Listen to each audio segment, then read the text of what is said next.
তো অষ্টমীর দিন রাতের বেলায় আমরা গেছিলাম দাদা বৌদির রেস্টুরেন্টে। আর সেখানে গিয়ে আমরা ভাবতে পারিনি যে আমাদেরকে এরকম খাবার সার্ভ করা হবে। আর আমাদেরকে দেওয়া হয়েছিল একটা পার্সোনাল একটা ক্যাবিনেট। তো সেই রুমে গিয়ে আমাদের পছন্দ হয়নি। দেন আমরা আবার টেবিলের জন্য ওয়েট করি অ্যান্ড দেন শিফট হয়ে যাই। আর সেখানে গিয়ে এই ফিশ ডায়মন্ড ফ্রাইটা অর্ডার করা হয়, যেটা স্টার্টারে নিয়েছিলাম আমরা সবাই। আর এটা খেতে এতটা টেস্টি উফ, বলার বাইরে। আমার খাওয়া best fish fry.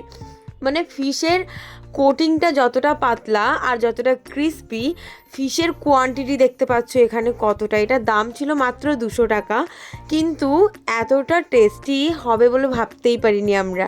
And then as usual আমরা নিয়েছিলাম মাটন স্পেশাল বিরিয়ানিটা। অ্যান্ড স্পেশাল মাটন বিরিয়ানিতে মাটনের পিসটা দেখো এতটা সফট ছিল যে তুল তুল করছিল, জাস্ট এতটা সফট। আর এতটা জুসিনেস ছিল ভেতরটা, আর এতটা গরম ছিল না, আমি ধরতে পারছিলাম না। আমার খাওয়া সব থেকে ভালো ফিশ ফ্রাই যদি হয় সেটা দাদা বৌদির। আমি খুব শুনেছিলাম, কিন্তু যখনই যাওয়া হয় তখনই বিরিয়ানিতেই আটকে পড়ি। তো এবার ভাবলাম স্টার্টারটা নিয়েই দেখি।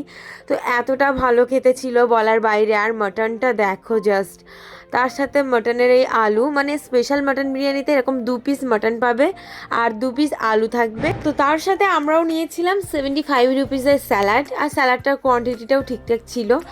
আর খাবারের কোয়ালিটি বলতে গেলে জাস্ট অসম, এতটা ভালো খেতে না, পুরো পেট মন ভরে খেয়েছি। তো এখানে তো রং দে বসন্তি ধাবার যে খাবারের কোয়ান্টিটি ছিল তার থেকে অনেক বেশি, অনেক ভালো খেতে।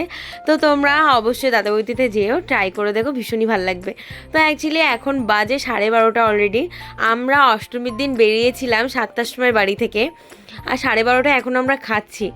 আর বাড়ি ফিরেছিলাম ওই 2:30 নাগাদ। অ্যাকচুয়ালি এই দিন হয়েছিল কি, আমরা টোটাল ওই 80 কিলোমিটারের মতো আমরা ড্রাইভ করেছিলাম। অ্যাকচুয়ালি আমরা পুরো বাড়ি থেকে দক্ষিণেশ্বর গেছিলাম ঘাটে বসবো বলে। দেন আমার বন্ধুদের তো ঘাট পছন্দ হয় না, আর তারপরে আমরা গেছিলাম উত্তরপাড়ায়।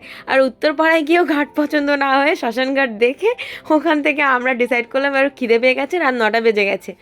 তো চলো আগে খাওয়া যাক। তো খাবো কোথায়, কোনো রেস্টুরেন্ট কাছাকাছি ভালো পছন্দ হচ্ছে না। ডিসাইড করা হলে চলো ব্যারাকপুর যাওয়া যাক। তো ব্যারাকপুর ওই উত্তরপাড়া থেকে 20 কিলোমিটার। তো তারপর অনেক ভাবনা চিন্তা করার পর চলো যাওয়া যাক। তো চলো।